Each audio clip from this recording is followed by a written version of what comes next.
And let's get started. The first one is personal development. Now, in illustrating personal development,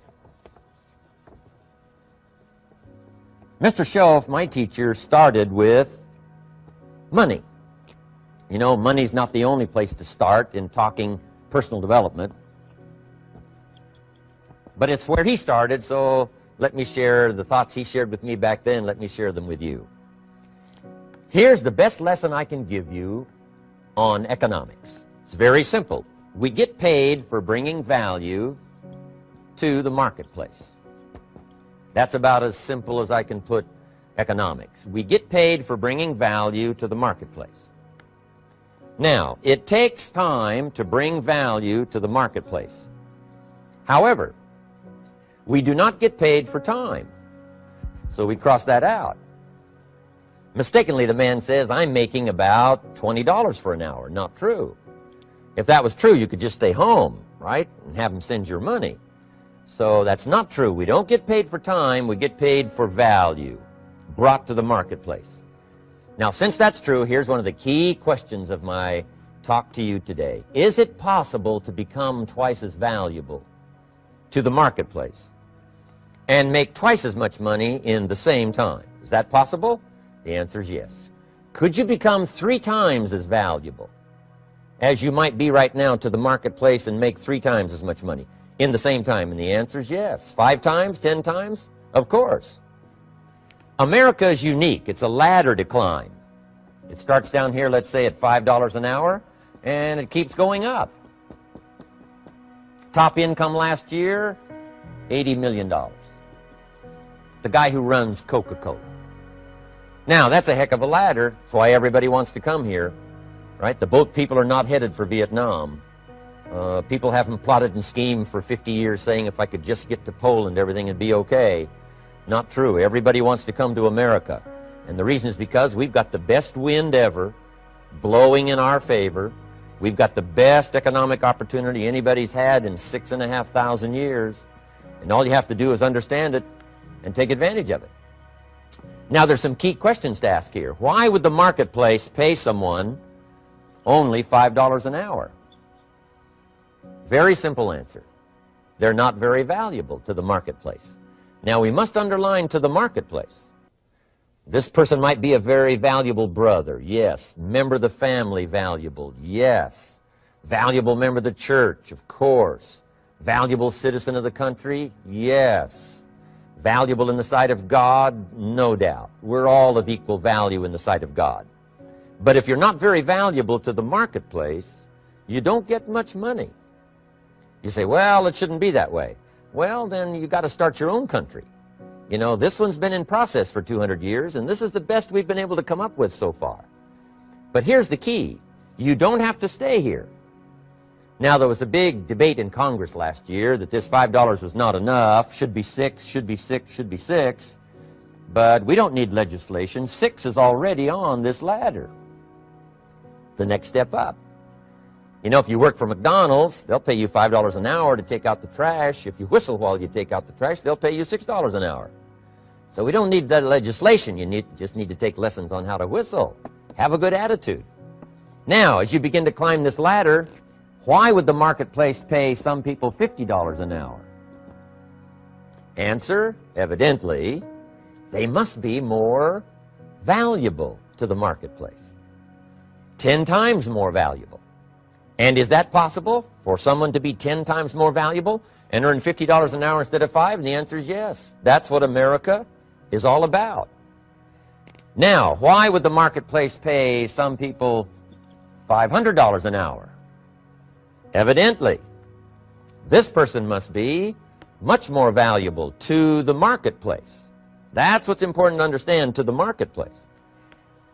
And would the marketplace pay one person $80 million for 1 year's work?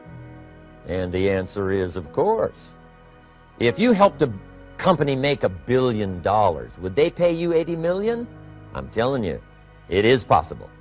And that's why America is so exciting. That's why this financial ladder is so exciting. It's possible for all of this to come true for all of you, no matter where you start. As a student in school, just getting started out there in the workplace, This is all possible for you. Now, Mr. Schoaf gave me the clue on how to climb this ladder as high as I wanted to climb.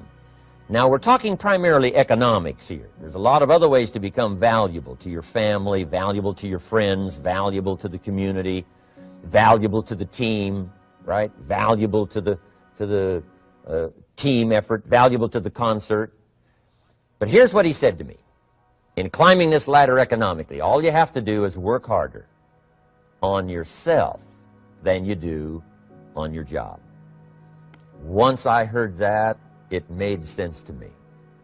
I kept hoping that everything else would change around me, found out that if I went to work on myself, worked on my skills, worked on my language, if I became better than I was each year, if I grew in skills and language and vocabulary and competence, then I would become attractive to the marketplace.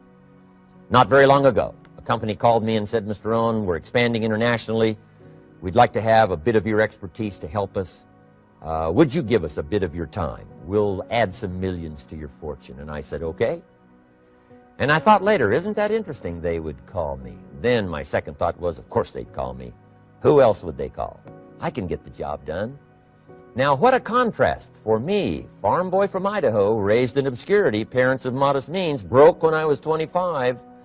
How come I would get a telephone call and someone offer me a lot of money to help them in expanding around the world? Simple answer, evidently. Something happened to me between age 25 and where I am today. And I can tell you where it all started.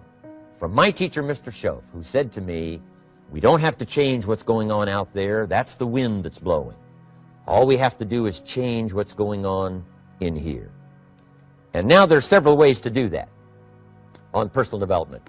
And let me give you those ways. Here's the first one. We must learn from personal experience. Pretty simple. Learn from what happens to you. Take a look back over the last few months. Did you make some mistakes? How could you correct those for the future? Take a look back over the last year. Have you done it right or done it wrong?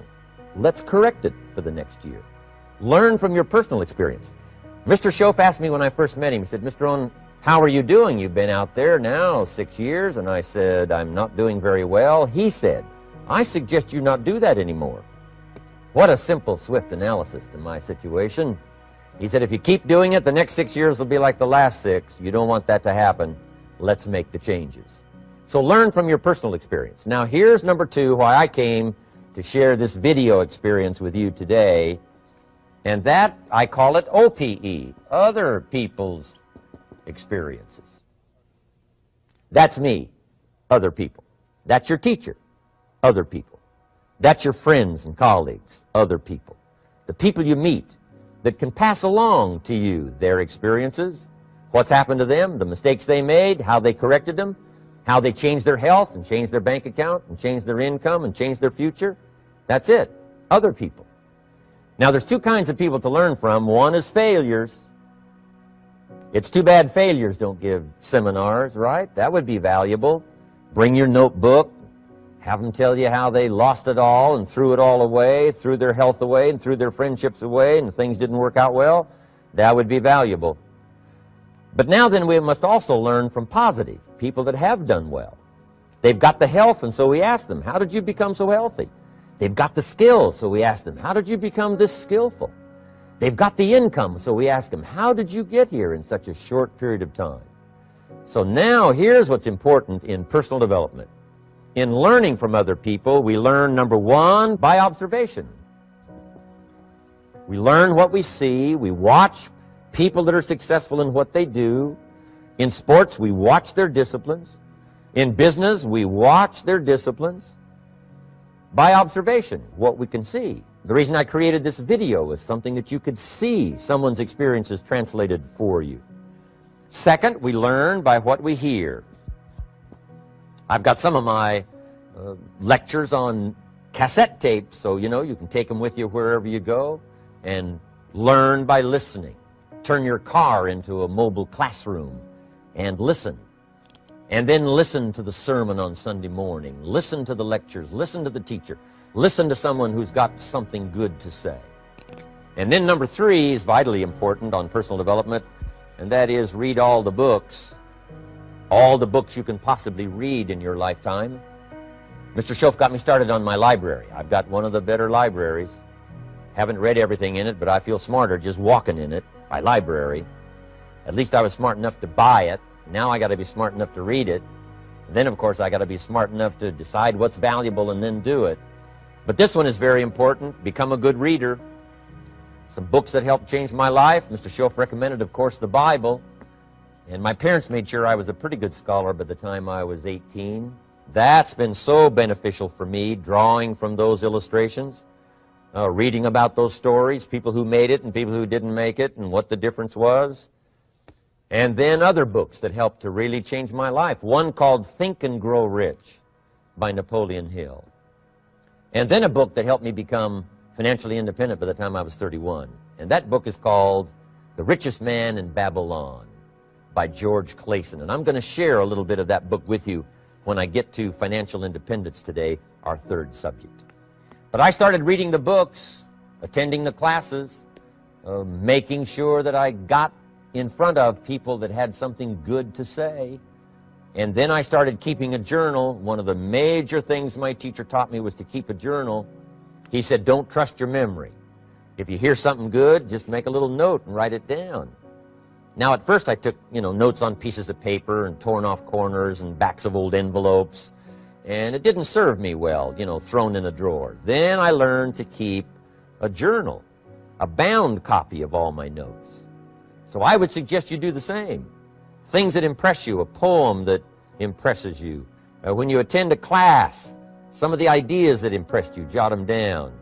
You read something in a magazine, right? Some ideas. Take those out, put them in your journal. Keep a good journal the rest of your life. This will serve you well. My journals make up a significant portion of my own library. And if you saw my library and saw my journals, I tell you what you'd have to say. This is the library, and these are the journals of a very serious student. No wonder Mr. Rohn is invited to lecture and speak on his experiences around the world. So I want the same thing to happen to you. Value captured that you can resort to later, go back over it and review it, and let it become valuable to you. So that's my first subject, personal development. Work harder on yourself than you do on your job. Develop the skills, learn the lessons, take the classes, absorb all that is being taught to you these days. And then later on, of course, you can sort it out, what's valuable to you and how to refine it for your business and for your life and for your future. But the main thing is to get it and start this process of personal change, personal development. And let me say it one more time. If you will change, everything will change for you. You'll never be the same. You'll keep growing. As you look back on a few months, look back on a few years, you won't believe the progress you can make. Economically, your relationship with your family, your friends, and whether you're in sports or economics or whatever, I'm telling you, that whole process of committing yourself for personal change, personal value, can really make your life unique and worthwhile. Now let's cover the 2nd subject, on setting goals. Mr. Schoaf gave me some tips on setting goals that changed my life forever. And I want to share those with you.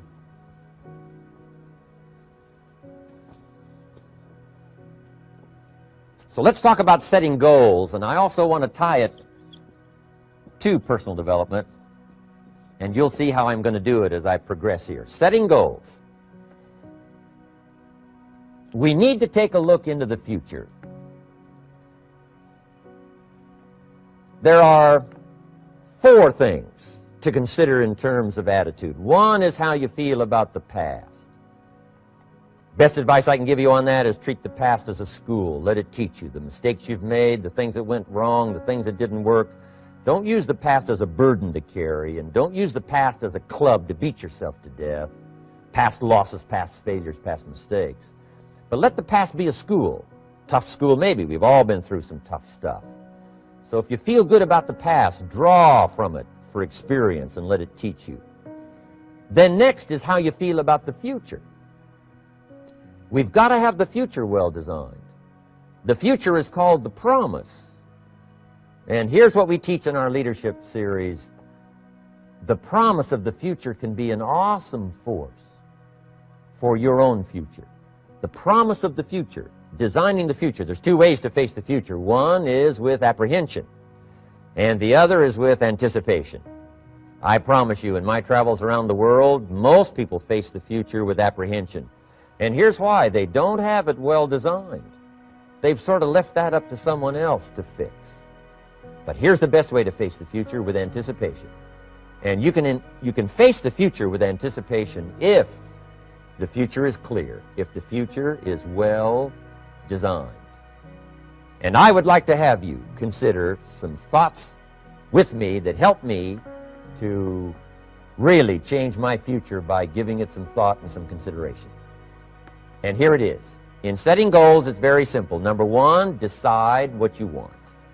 You just take a little time. You sit down and say, what do I want? What kind of skills do I want? What kind of income do I want for the future? What would I like? Where would I like to go? Places I'd like to visit? Habits I'd like to acquire? Skills I'd like to have? You just take a little time to think about what you want. Economics, friendships, people you'd like to meet, places you'd like to go. You just take some time. And then I suggest, when you've thought about what you want for the future, make a list. Just jot it all down. It's really a very simple process. And then here's number three. Keep all the old lists. I'm telling you, this served me so well, keeping my old list of goals. I look back now 10, 20 years ago at goals I set, lists I made, and I smile now because here's what I thought was so important, 20 years ago. Now some of those things aren't even on my list. I've got a new list. I've grown. I've changed. I've matured. But I give you that advice. Decide what you want. Number two, write it down. Number three, keep the old lists. And then here's number four. When you get something that's on one of these lists, check it off. Part of the fun of having a list is checking it off. And then if you can add some drama to checking it off, see, that's what really helps. I set a goal to go to Spain many, many years ago. And when I finally made my first trip to Spain, I had that journal with me that had that list in it. And while I had my journal on my lap, waiting for the wheels to touch down in Madrid, I waited until the wheels touched the runway, and I checked it off. Just adding a little drama. So, part of the fun of having a list is checking it off. Now, here's what's important about the lists and designing your future. If the future gets clear, the price gets easier. Because you got to remember, for every promise, there's a price to pay. Everybody's got to pay the price. Everybody's got to do the deal. Everybody's got to do the disciplines. Everybody has to pay. But here's what I've discovered. If the promise is clear and powerful, the price is easy to pay. The price is some classes. The price is a few books. The price is a few disciplines. The price is finding something that'll make your life better, make you grow, make you change, make you develop. So the first part of the key is to design the promise. Then, what is the price to pay? I'm telling you, the price will be easy. Anybody in my audience can pay it, no matter where you are, where you come from.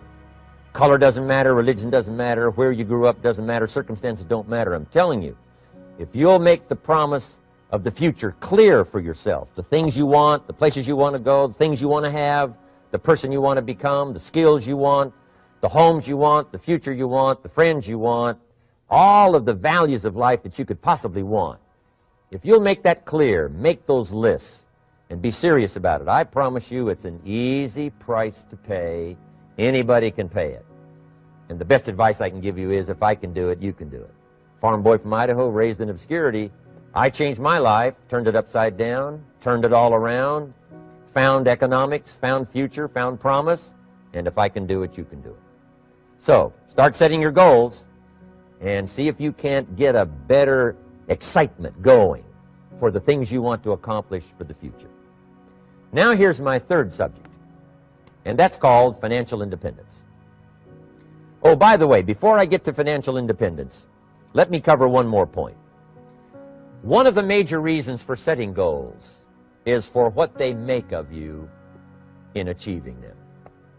My teacher advised me when I first got started at age 25, he said, Jim, why don't you set a goal to become a millionaire? He said, it's got a nice ring to it. you know, enough zeros to impress your accountant.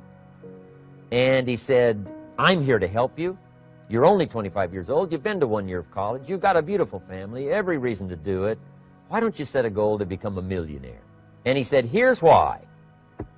And I thought, he doesn't need to teach me why. Wouldn't it be nice to have $1 million? He said, no, then you'll miss it. He said, here's why. For what it will make of you to achieve it. I'm telling you, that statement changed my life. Set the kind of goals that will make something of you to achieve them. He said, now, once you become a millionaire, what's important is not the money. I thought, that's kind of strange teaching. He said, honest, it isn't important. He said, you could just give the money away. Now, I did better than that. I lost it all. By the time I was 31, I was a millionaire. By the time I was 33, I was broke. And I'll tell you a little bit about that story later. But when I lost all my money, guess what? I found out Mr. Schoaf was right. What was valuable was not the money. What was valuable was what I became to earn the money. The skills I had, the knowledge I had about the marketplace, the values that I had going for me. They were more valuable than the money. And here's an important statement to remember. It's not what you get that makes you valuable. It's what you become. So part of the key here is to set the kind of goals that will make something of you. Don't set them too low so that you don't have to grow and you don't have to read and you don't have to try and you don't have to stretch. Don't set them too low. And then don't sell out. Don't go for something that's going to cost you your virtue or cost you your values or sell out your principles. There's a good middle road here to follow. Goals that will inspire, goals that will help you grow, change, develop, and become better than you are. Okay, now let's talk about financial independence. How to become rich by 40, 35 if you're extra bright, much sooner if you find an opportunity like I did. Let me show you how I did it. Financial independence. First of all, I like the phrase financial independence. Some people are a little bit concerned about using the word becoming rich or becoming wealthy, and I can understand that. I struggled a little bit with this. Is it okay to go for becoming rich, go for becoming wealthy? And maybe that's a bit too strong a word or strong a term. So here's what I've come up with that I think is comfortable for me, and that is how to become financially independent. I think it's every person's heritage here, especially in America, to become financially independent. Now, let me give you my definition of financial independence. Financial independence is the ability to live from the income of your own personal resources. Financial independence. Now it depends on how you want to live. If you need $2,000, $3,000 a month, if you need $4,000 or $5,000 a month, if you need $10,000 a month, some people may need, you know, $100,000 a month. But whatever you would need to live, and you could earn that living from the income of your own personal resources, that's what I call financial freedom, financial independence. And let me show you how to acquire it. If you start at age 15, between ages 15 and 35 is 20 years. And in my personal opinion, based on my own studies and my own experience, 20 years, in my opinion, is enough time to become financially independent. If you're not, you don't live in the wrong country. Probably what's happened is you have the wrong plan.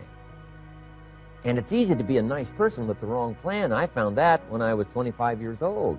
I was broke at age 25, and I was a nice guy. You would have liked me.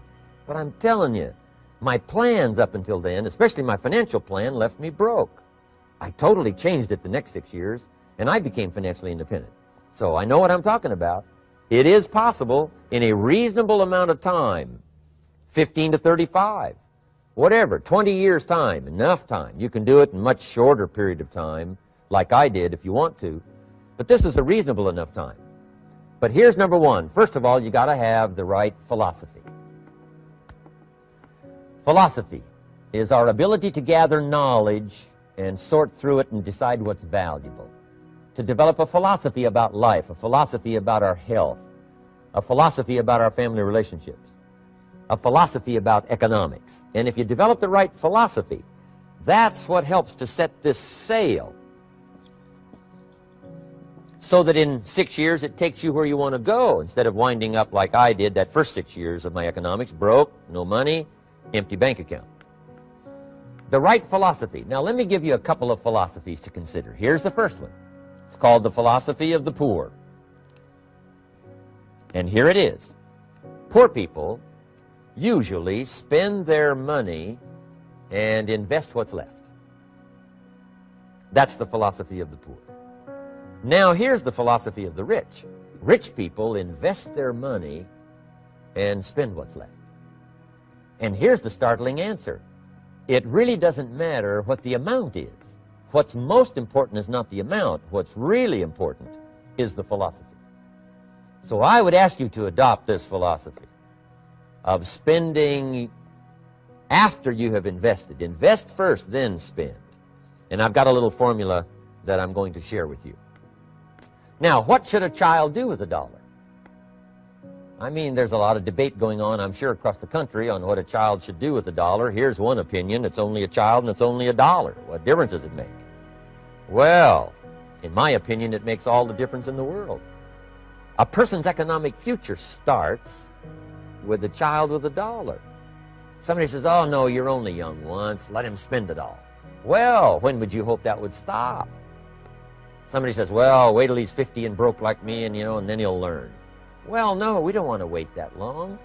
If I would have known earlier than age 25, I would have changed. In high school, if they would have had classes called Wealth 1, Wealth 2, I'd have taken both classes. I would not have waited until age 25. So, the earlier the better. So, what should a child do with $1? Here's the simple premise to begin with. Don't spend it all. And if a child wants to spend the whole $1, you got to say, hey, don't spend it all. Don't spend it all. They'll say, why not? It's my $1. I earned it. You say, I know you earned it, but don't spend it all. They'll still say, why not? Say, let me show you why not. So you put them in your car, take them to the other side of town, and show them where people live that spend the whole $1. Just drive them around. Kids learn best by visual. Just drive around and say, would you like to live here? Kid says, no. Would you like to live like these people live? Kid says, no, no. Then you can't spend the whole $1.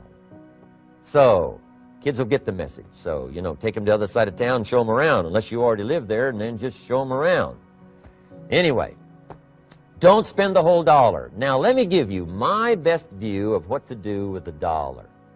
And I promise you, if you started at age 15, now if you're over 15, right, you've still got plenty of time. You still got 20 years. If you're 30, you've still got 20 years. I mean, you still got plenty of time to start what I'm about to share with you. What to do with $1. Here's my first bit of advice. Never spend more than 70 cents. Never spend more than 70 cents. Now, you got to pick some number, and the number you pick is going to be determined by your philosophy. It's going to be determined by what you've been taught or your experience teaching yourself. When I first met my teacher, Mr. Schoaf, I was at about 110% of each $1. I'm down at budget finance, hawking my furniture and my car one more time. And then I learned a whole better formula for financial independence. Number one, don't spend more than 70 cents. Now, kids say to me, well, okay, what do I do with the other 30 cents? And here's what I teach them.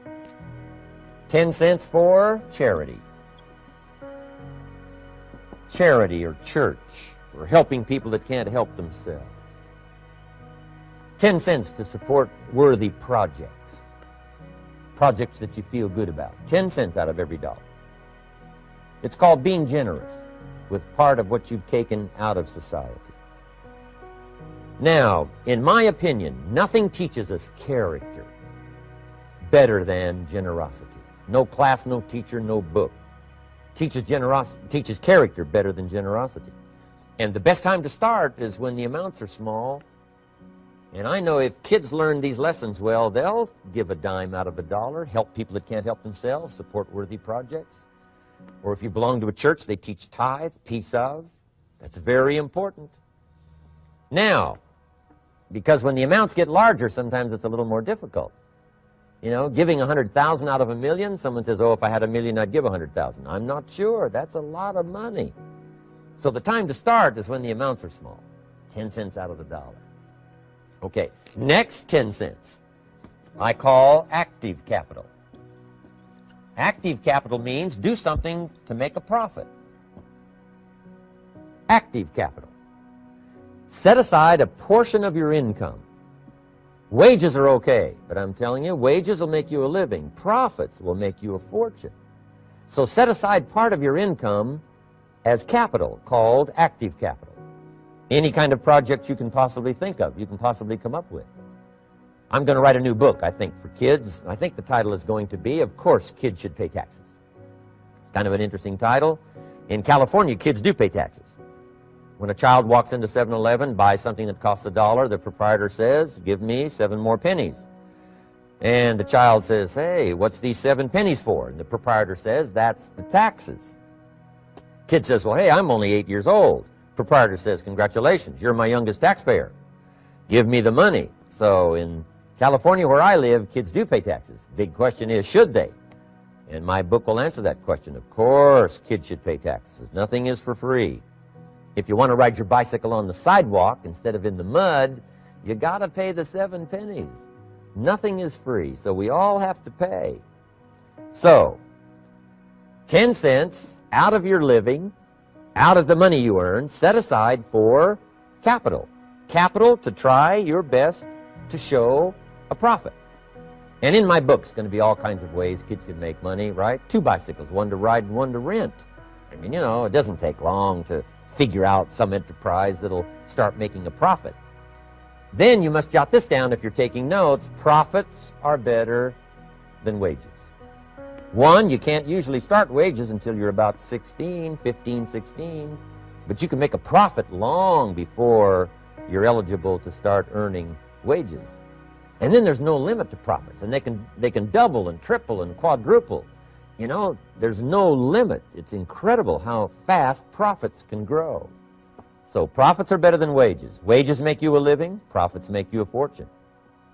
Now, the third 10 cents is vitally important. I call it passive capital. Capital you let somebody else use. A financial institution, stocks and bonds, mutual funds, whatever. Let someone else use it. You furnish the money. They use it to make a profit, but they pay you for the use of it, called interest. And here's one of the things that'll make you financially independent fairly quickly, and that's called compound interest. And this is how you get it. Letting someone else use a portion of your money, your substance. They show the profit, they pay you interest. And this passive capital, I'm telling you, over a sustained period of time, if you'll develop this little 10, 10, 10, and 70, especially starting at age 15, I'm telling you, by the time you're 35, you will be financially independent. You'll have the ability to live from the income of your own resources. And then one more point on passive capital. There's a Bible philosophy. I'm an amateur on the Bible. But there's a Bible philosophy that teaches the borrower is servant to the lender. And if you want to be in a powerful position as you grow older, finally when you become mature, maybe have your own business, things have worked out for you for the future, the position you always want to be in is the power position. And that's called the lender. The lender is the power position. So if kids learn early enough, and then you ask them what they'd like to be when they grow up, I'm telling you, once they understand, they'll say, well, one of the things I want to be is one of those lenders. That's the power position, not the spender. No, you'll be pitied the rest of your life if you just become a spender. You got to become a lender. And I think this is the one formulas to follow. 10 cents out of every dollar. Let someone else use it. Be the lender, power position. Then try to show a profit. Can't we teach our children how to take $1, search the neighborhood, find a broken wagon, pay $1 for it, bring it home, you know, clean it up, sand it until it's clean, paint it red till it shines, straighten out the wheels till they're true, take it back to the neighborhood, sell it for $5? Anybody can do that. Now, does the child deserve $4 profit? And the answer is yes. Society now has a mended wagon. And that's what America's all about. Finding something, touching it, making it better, making a profit, taking part of your resources, helping people who can't help themselves. Let someone else use it to make a profit. Some projects require more capital than one person has. Exciting. and then let them pay you for the use of it? America's had this philosophy now all these years. Communism has taught all these years capital belongs in the hands of the state, not in the hands of the people. We've been teaching all these years capital belongs in the hands of the people, not in the hands of the state. And we turned out to be right. Capital in the hands of the kids, capital in the hands of the people. Enterprises that make a profit, enterprises that grow. It's the hope of our future. So that little simple formula, I hope, will help you. Now, one more key on financial independence, and that is attitude. Attitude. Here's number one. I used to say, I hate to pay my bills. My teacher straightened me out on that. He said, let's see, Mr. Rohn, what you hate to do is pay $100 on an account and reduce your liabilities and increase your assets. I said, well, no, not if you look at it that way. He said, well, it all depends on how you look at it. So wouldn't you love to pay your bills, reduce your liabilities, increase your assets? You got to have that kind of attitude. I found out the same attitude about taxes. I used to say, I hate to pay my taxes. And Mr. Shoaff said, well, that's one way to live. But don't you understand? Taxes is how we care and feed the goose that lays the golden eggs. Wouldn't you want to do your share? Someone says, yes, but the goose eats too much. Probably true. But hey, we all eat too much. We all need to go on a diet. Better a fat goose than no goose. So I finally became a happy taxpayer. Now, I think taxes are too high, so I'm working to get taxes lowered for our economic future. But then whatever they turn out to be, I gladly pay and do my part, because that's what makes the whole system run, each of us doing our part. Now, I want these three subjects to be valuable for you. I want them to have meaning for you. I want you someday to be financially independent. I want you to have the personal development so that you feel good about yourself. If I had a chance to meet you someday, I'd like to have you show me the list of goals that you got started and say, Mr. Rohn, here's some I've already checked off. Here's the books I'm reading. Here's what's happened. I'm developing the skills. I'm better this year than I was last year. I've got more self-confidence. My skills are developing. That's what I want for you, and that's why I took the time to come and share in this video message with you. I do seminars all around the world, but this is one way that I can reach out and touch you in case you can't come to my seminars, wherever I am. Maybe this video will reach you somewhere, and it'll have an impact on your life. And what I'd like to do is later hear about it, a letter, phone call, or to have a chance to meet you in person. And now I'd like to leave you with these 4 questions called Questions to Ponder. These questions were valuable for me, and I want to make them valuable for you. Here's the first one, why? We all ask why we should work this hard, why take that many classes, why go to school that many years, you know, why take the notes, why read the books, why work that hard, why put yourself through the push-ups and the disciplines, why? Good question, why? Best answer to why, I think, is the second question. Why not? Why not see how many books you can read, how many classes you can take, how many skills you can develop? Why not see how valuable you can become to the marketplace and to your friends and to your family? Why not see what you can make of yourself? Why not see how far you can go, how much you can see, how much you can earn, how much you can share? Why not? That's the heritage all of us have, in America especially, is to see what we can make out of our lives now that we've been given this extraordinary opportunity. Now, my third question I'd love to ask you in person. But since I can't do it in person, I want to ask it of all of you. But I want you to take it personally. And my third question is, why not you? Why not you with good self-esteem? Why not you starting to change and setting goals? Why not you starting to make progress toward financial independence? If I can do it, you can do it. I wished I had a lot more testimonials here today besides mine. A whole steady stream that would come by and tell you their story. Someone who started with nothing, finally run a big enterprise. A mother who was on welfare, now she owns her own business. In addition to my story, I wish I had a lot more. And if all of them told their story, guess how they would probably wind up their story? They'd probably say, just like me, why not you? If we can read, you can read. If we can change, you can change. If we can figure it out, you can figure it out. If we can turn it around, you can turn it around. There isn't anything you can't accomplish. That's what those testimonials would say. And so I want to say it to you personally. Why not you? You've got the brains, you've got the stamina, you've got the vitality, you've got the interest, you've got your life ahead of you, you've got the future. You can do it. If anybody can do it, you can do it. If one of us can do it, hey, we all can do it. And now here's my last question. Why not now? This is a good time as the 20th century starts to wind down, a few more years as we get ready for century 21. What a good time to set your goals, work on yourself, work on your skills. What a good time to get it together. What a good time to start this process. Personal development, growing, changing, developing, having a good plan for your money and for your life and for your future. Why not now? And I hope I have a chance to see you one of these days and share with you the experience, the reaction, the response you might have had from my message today.